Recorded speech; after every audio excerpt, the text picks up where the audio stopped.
Today, more than ever, the knowledge produced by humankind through history is available at the reach of our hands. People 1 century ago imagined a world in where hunger, war, and disease were eradicated thanks to the progress of science and technology. 1 century later, same problems persist.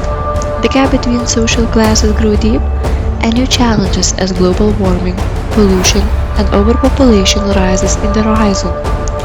It's important to ask ourselves, is this the result of a series of bad random decisions on our history? Or is there a group of people who decide and manipulate the circumstances to seize the world for their own selfish ambitions? Is really a conspiracy going on to implement so-called New World Order? Or is just an idea of delusional mind? Is there any evidence that support the claims of this conspiracy theory? If answer to the last question is yes, then where's the evidence of it?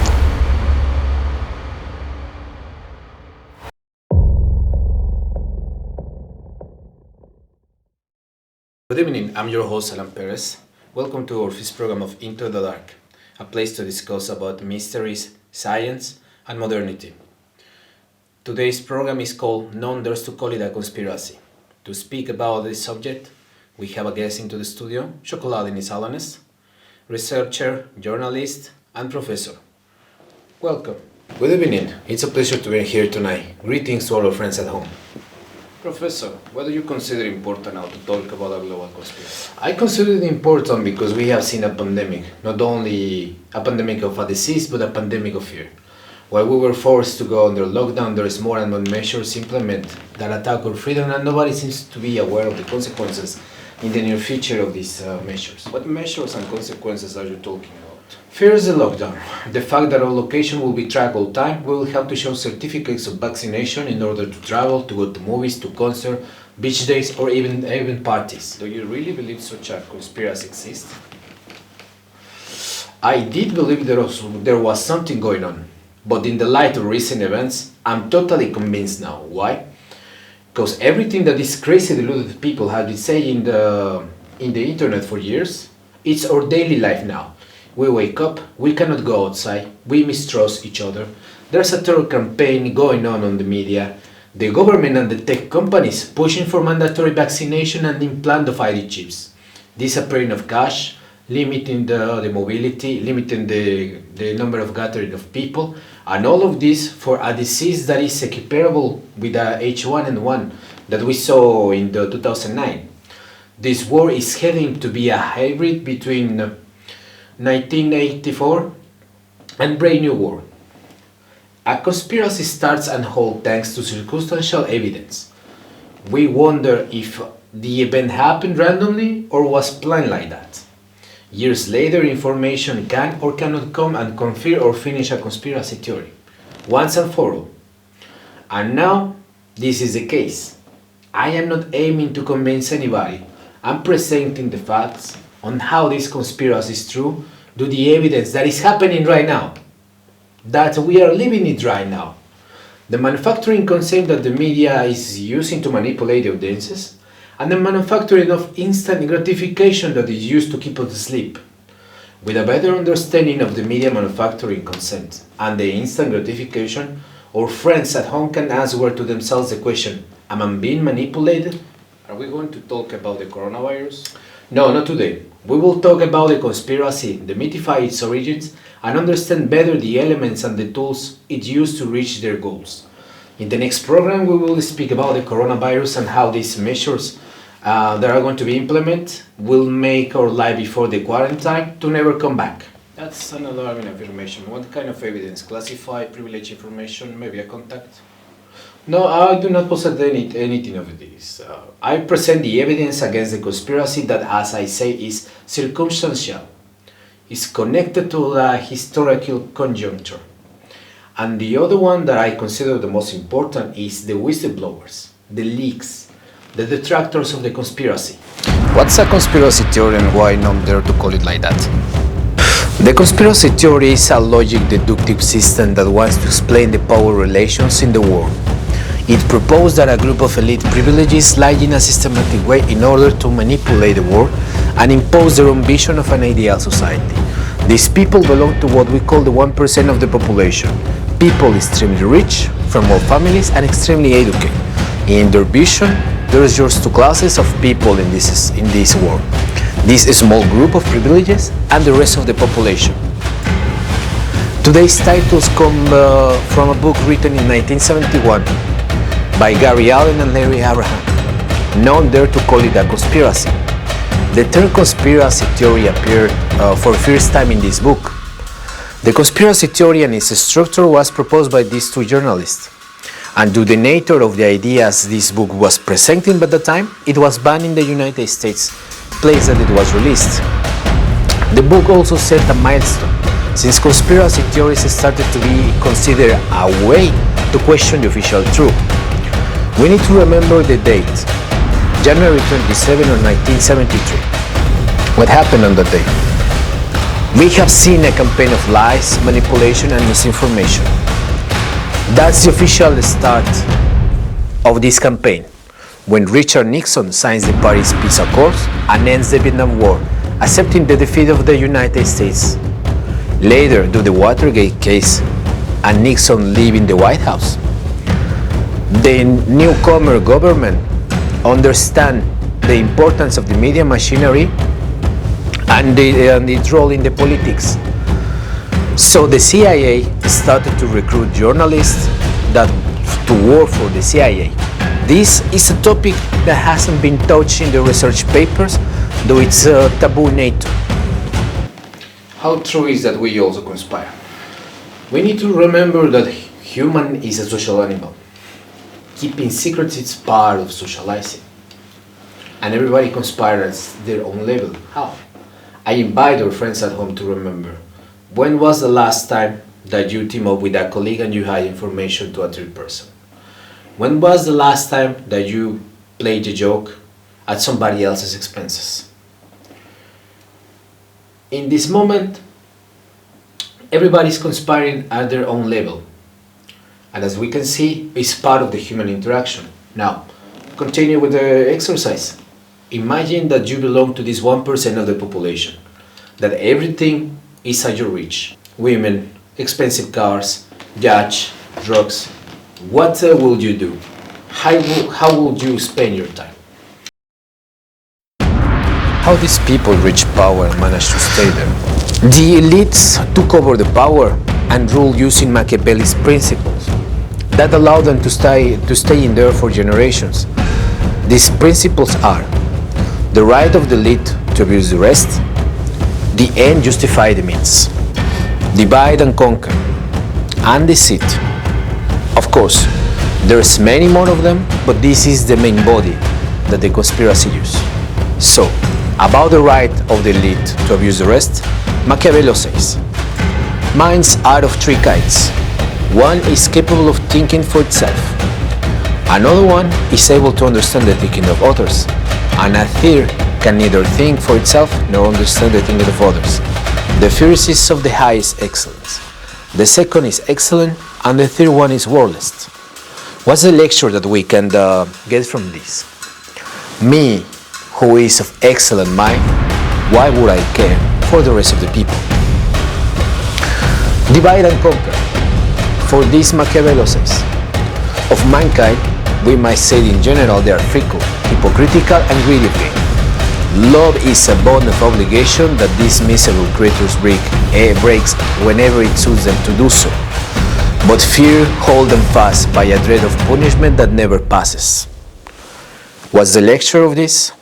I take advantage and move forward with my plans, while they are distracted fighting among themselves for profit or even survival.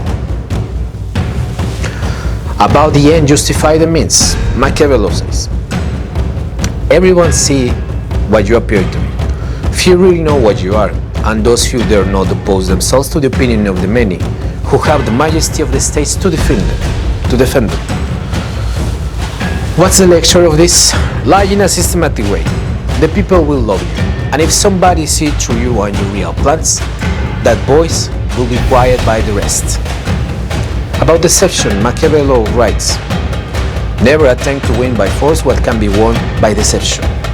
He who seeks to deceive will always find somebody who will allow himself to be deceived. What's the most efficient way to take something away from the people? Deceive. That is happening right now.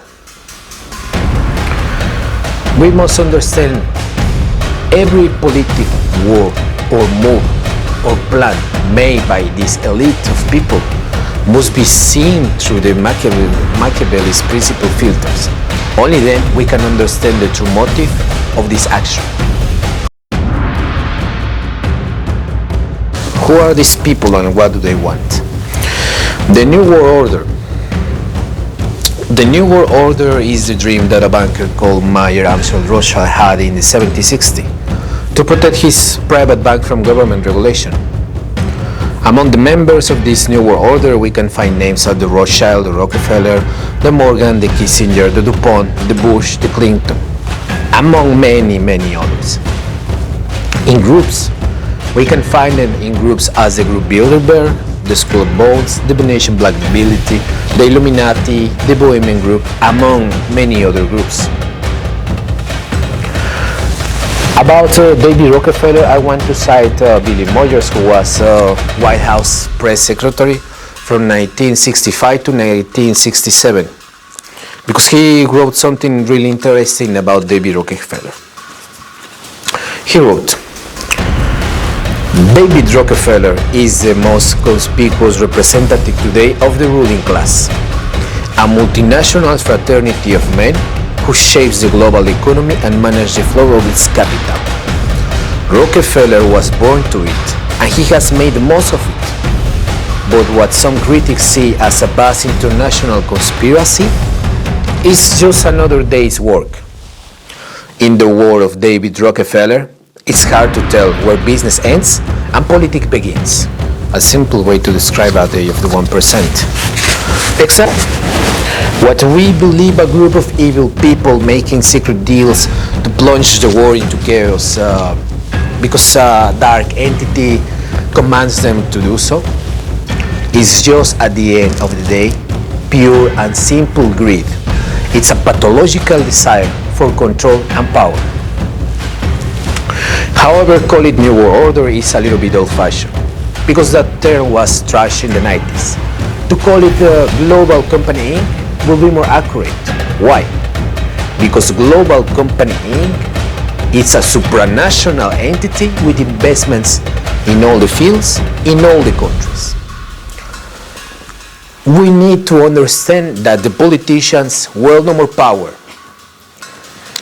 That's why we fall into the hands of Global Company Inc. The clearest example of this happening is in the United States with the so-called lobbyism. Politicians who receive private funding into their campaigns. Of winning, they represent and deal in favor of these companies. This wouldn't be bad or anything. However, the interests of the companies are not always the interests of the voters. I understand, but what are the goals of this Global Company Inc.? The ultimate goal of the Global Company Inc. is the establishment of a communist or totalitarian regime with the imposition of a global digital currency, a global government, and a global ruling class, using technology to enforce control over the masses, rendering the chances of dissidence or armed position close to zero. As I mentioned it before, it's a dystopian war between 1984 that is a totalitarian regime in where Big Brother is watching you all the time. Love and physical interaction are forbidden. And Brave New World, that is a dystopia of a perfect society, using drugs to stay happy and avoid frustration, buying for the sake of the economy and the simple pleasure to buy, to do it.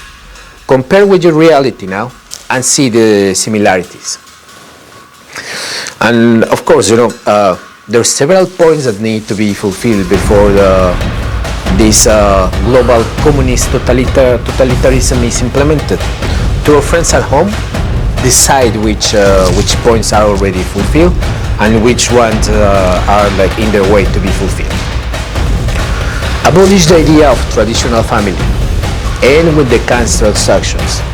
Implementation of totalitarian regimes. implement a global digital currency, supreme religions, destruction of nationalities and national identities. Can you elaborate why the family, why the religion, why to finish the cash and nationalities? The family is the core of the society. It gives to individuals the set of foundation on rules, moral codes, and sense of belonging. Family is the first to bring care and support. If the family ends, it means that this core is divided into smaller parts, individuals. With the lack of these rules, moral codes, and sense of belonging, an individual is prone to be manipulated. Orphans and broken home children are a clear example of this. About religion. Religion adds another layer, another set of rules to our moral code. For example, when you analyze the Ten Commandments, you realize that they are like rules of self and civil conduct. Global Company Inc. pretends to end these rules and moral codes and replace it with money. Money and profit as the only moral compass. Is it profitable? Go for it. It is not, ignore it. Money is your new God. Cash is mandatory to disappear, since a transaction in cash is way harder to track than a bank transaction. Without cash, the money of protesters, political dissidents, or any other kind of opposition can be wiped out in a second. Imagine we agree, we go into near future and we agree to disappear the cash. Money goes totally and fully digital. Later there will be a reform. Let's say it's a privatization of water or some really drastic change. We do not agree and we go to a demonstration. We have a clash with the police and the police use facial recognition technology. We get a fine from the government in the next day for vandalism, disturbs, or whatever they want to add. So, for the next demonstration, you will think twice before you go, because you're going to get a fine. Without the cash, the protests, the dissidents, and the revolution are almost impossible to be. Hong Kong demonstrations are a sample of what is coming.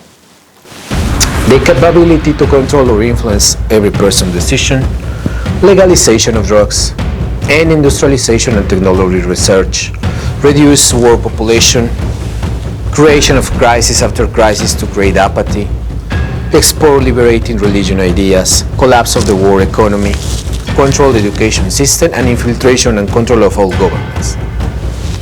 Why legalize it when countries like USA declare war? Drugs are a filter mechanism for people. Who control the drugs? Control the addicts. All the money generated from the drugs is later laundered and used as a lubricant in the international finance system. Why to stop technology and research? The objective, again, is to divide a class with qualified skills to work with the technology and a class who don't. With the reduction and concentration of the research and technology, it's possible to have a better control and direction of it. Why to take over the education system? As I mentioned, is to educate the servants of this emerging rule class. Look at the study programs everywhere. You do not need to think, you do not need to reflect, you do not need to analyze. Teach philosophy, teach literature, teach languages, because that is not profitable. What you need is to learn and to execute orders. Global Company Inc. needs and demands economy, coding, biotechnology, among many other of these new trends career. How true is that these people adore Satan, sacrifice human and know secret rituals? Is it true? Yes, they do. However, though, we are not talking about that in this program. We will cover it in another program in a deeper way later. However, I will resume what I believe about these rumors. Our friends at home can agree or disagree with me. And what I think about this is the elites are not the chosen one. They are not special at all. They are not different from you and from me. They are flesh and bone. They get sick. They need to eat. They need to go to the toilet, to drink water, to sleep. We need to stop looking at them like some kind of divine entity or different being. That's just an idea that we bought from them. Then we have people preaching that that they are like reptilians or blood related to Jesus or executing a superior being's will or some crazy stuff like this. That's bullshit. They are in the top because they knew how to play the cards, to reach the power and to stay. Just take as an example George Bush's father, ex-director of the CIA, main suspect of JFK assassination. Do you really think that an alone gunman with a cheap rifle changed the history of the United States and the war? Please. Even with the power to plot and assassinate a president of the United States, at the end of the day, he's dead. The conspirators understand this perfectly because they still be in flesh and bones. They are pushing for a fast technological implementation because this is a fundamental step. When this technology is fully implemented, the next step is the fusion between the machine and the human body. When this happens, they will be able to increase their lifespan. Who leads them? Who is the spider at the center of the web? That's the million-dollar question. And the sweetest irony of all. The true conspirator haven't shown his face yet. How is this people controlling us? Is it really possible that we've been manipulated and don't see it? Yes, it's possible. The elite keep order and control in base of three pillars: law, violence, and money. About the law. They use the law as a limit. Limitation for cash transaction, limitation for people gathering, limitation for transit, limitation to inform, limitation to buy, persecution, jail, suits, fine, and more restrictive rules and more restrictive lives. Take for example the case of Julian Assange that's still in jail, Chelsea Manning released recently, and Snowden exiled somewhere in Russia. The charges that they are facing are for espionage. However, this case exposed mass espionage to citizens of the United States and citizens from all the world. In any healthy democracy, this is a crime. Under the light of the United States justice, they commit a crime and they must be accountable for that. We agree on that. But none of the public servants behind this mass surveillance program has failed a trial or served time in jail. Law is being applied in a selective way, chasing and condemning the exposing group and granting impunity to the other. The pillar of the weapons and the violence. They have the police, the army, the weapon industry, the mercenaries, the guerrilla, intelligence agencies, hackers, bots, trolls. Take for example the war in Iraq.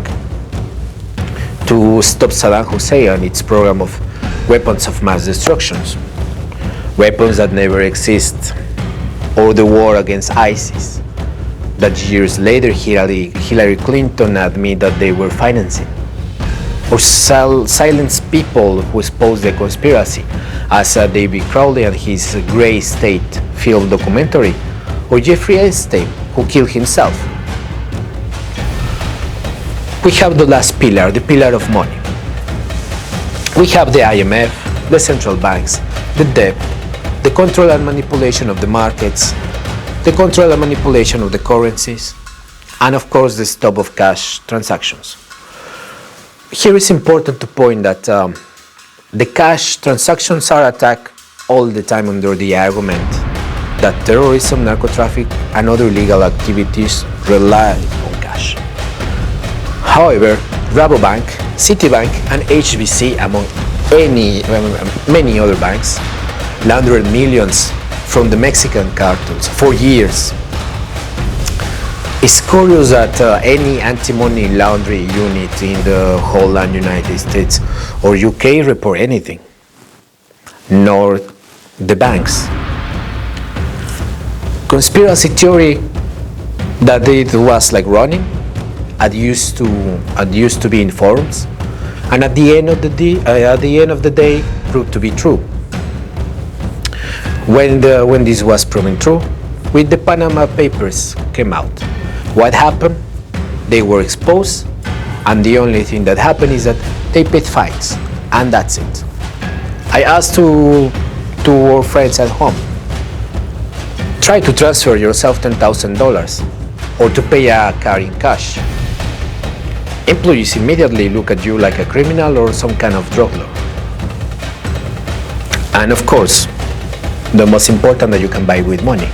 With money you can buy the media.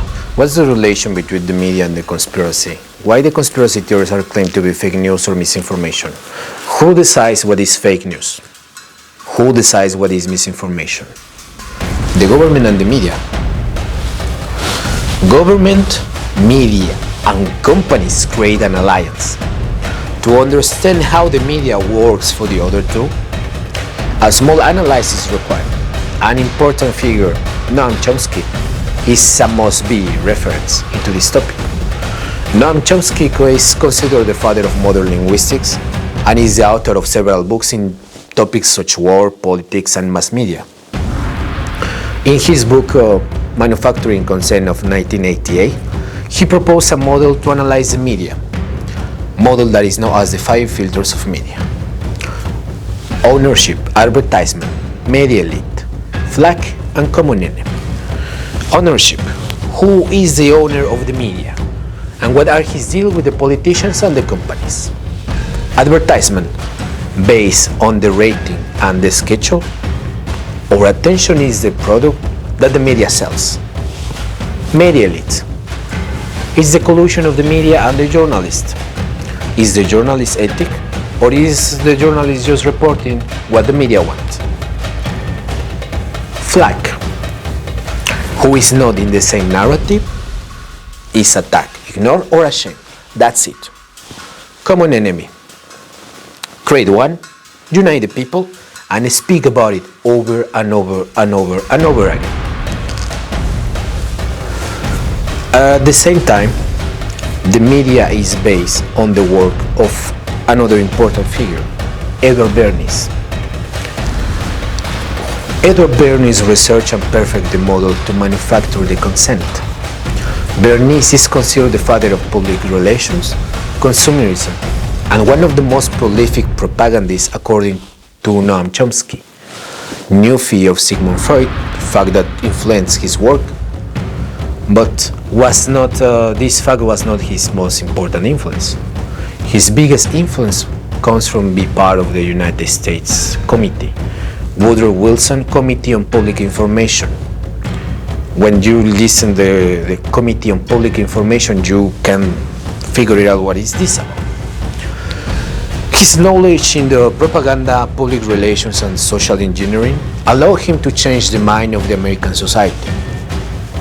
When smoking women was seen as a sign of falling and prostitution, he labeled it as something feminist, liberator, and even seductor, calling the cigarettes the torches of freedom and making the United States public to accept women smoking in the public places the new normal.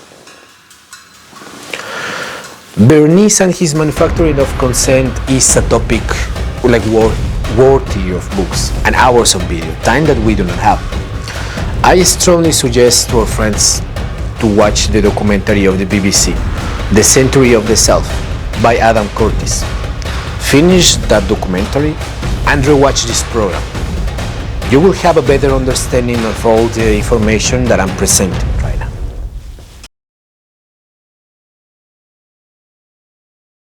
What's the situation with the media now? Now more than ever it's easier to get any kind of information.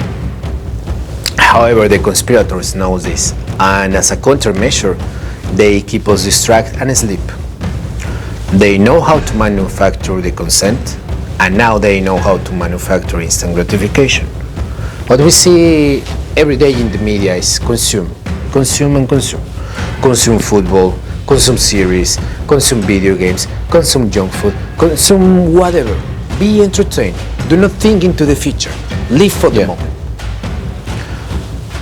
Just think on how many hours of entertainment you consume a day, a week, a month, a year. It's hours. Right now, if you want to stay in the media, you must do entertainment, and that's it. If you want to do something different, then it's a little bit more complicated.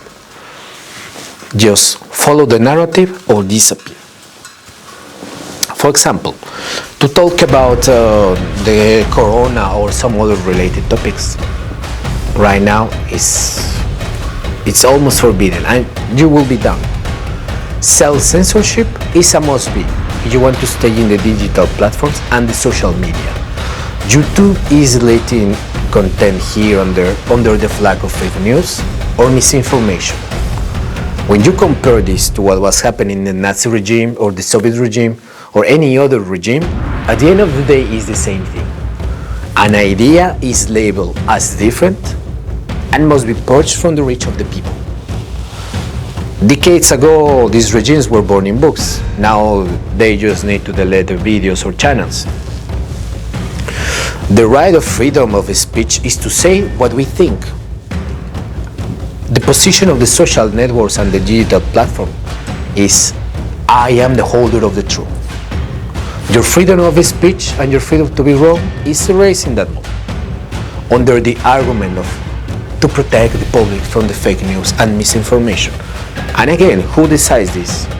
The owner of the platform, YouTube, Facebook, or whatever you want to call it.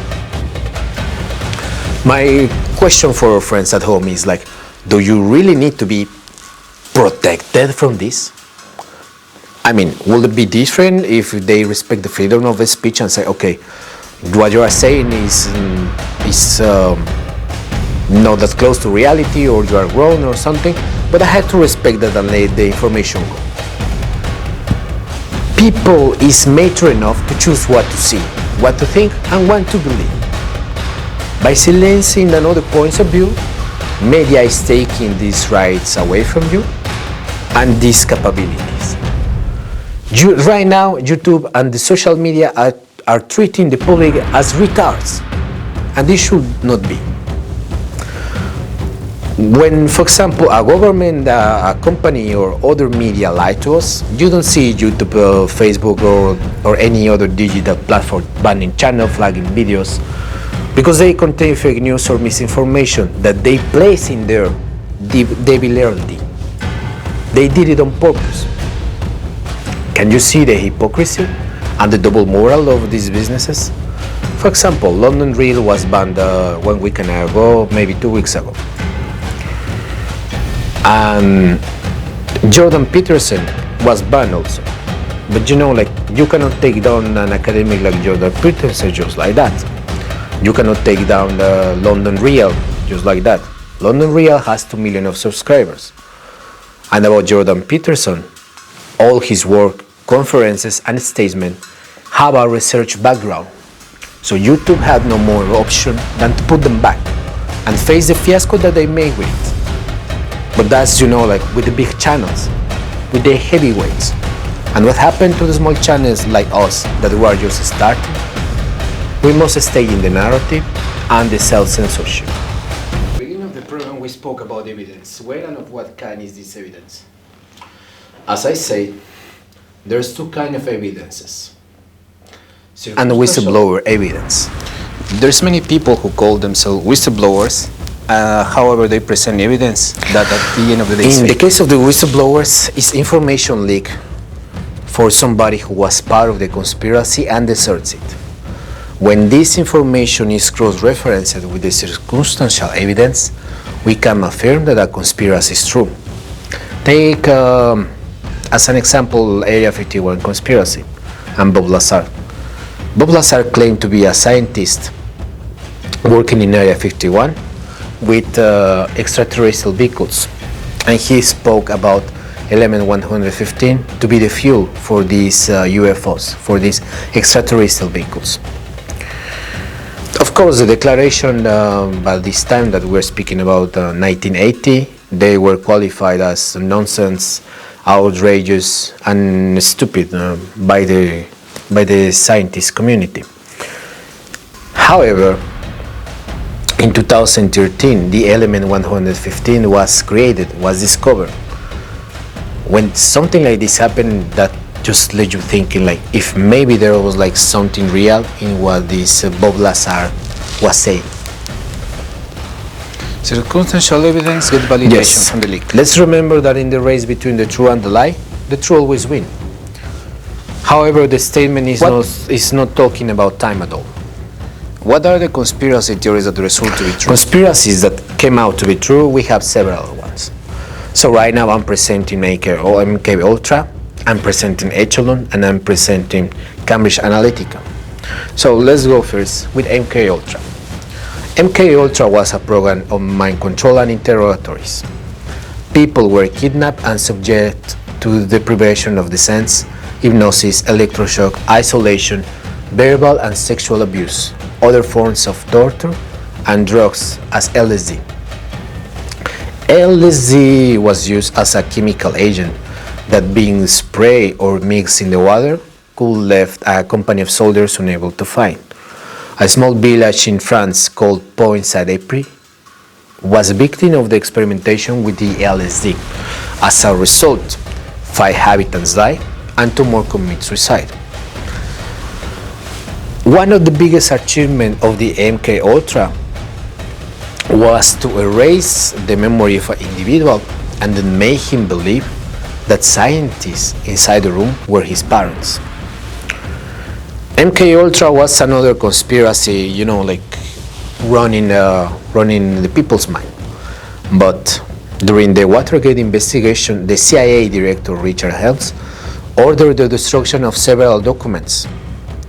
However, a batch of MK Ultra records were stored in a different building next to the financial records.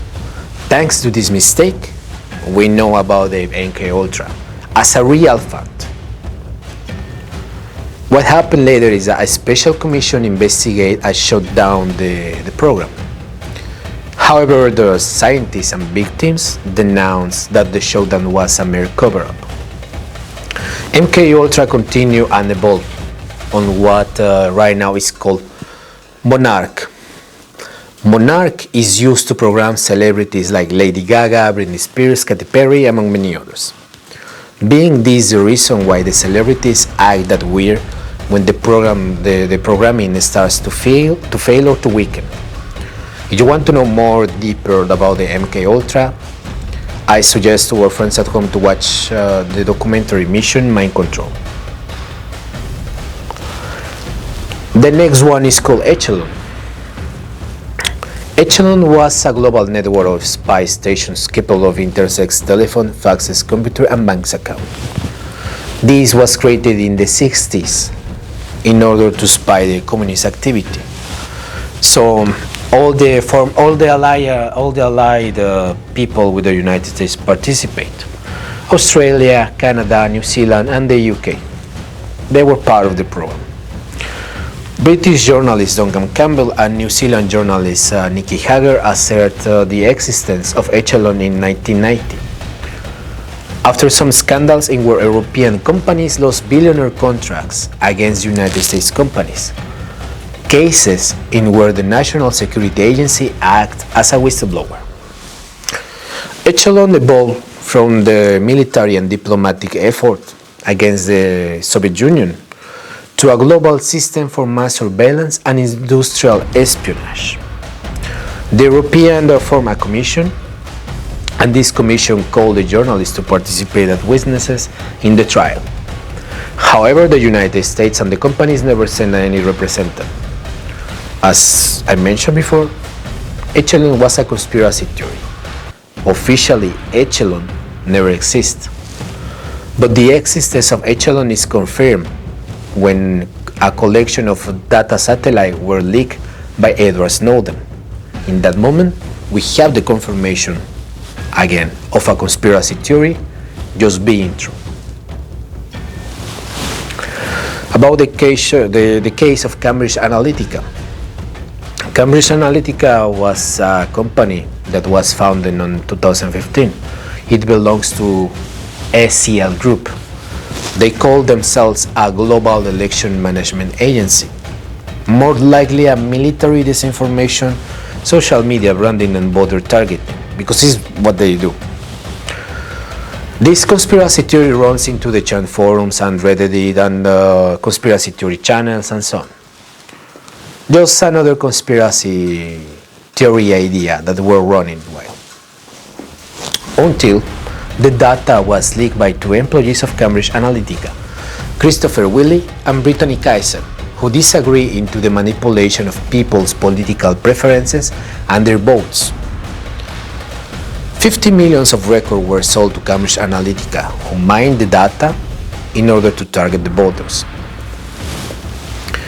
The algorithm that Cambridge Analytica was using is capable to predict our preferences in base of the clicks and likes that we do on Facebook. After 20 clicks, it knows you better than your friends. After 50, it knows you better than your parents. And after 200, it knows you better than yourself. When the case was exposed, some researchers tried to make this estimation, arguing that the micro-targeting of Cambridge Analytica was not that effective. However, in all the elections in where Cambridge Analytica was participating, the candidate won at the end of the day, being the United States and the UK their most important achievements. So Cambridge Analytica participated in elections in Australia, India, Kenya, Malta, Mexico 2 times, United Kingdom with the Brexit, in the United States with the midterm elections and the presidential elections, Trump. Trinidad and Tobago, Nigeria, Czech Republic, Italy, Philippines, like the list can go on. As we can see in these cases that I'm exposing, there is circumstantial evidence that exists and create the idea of the conspiracy.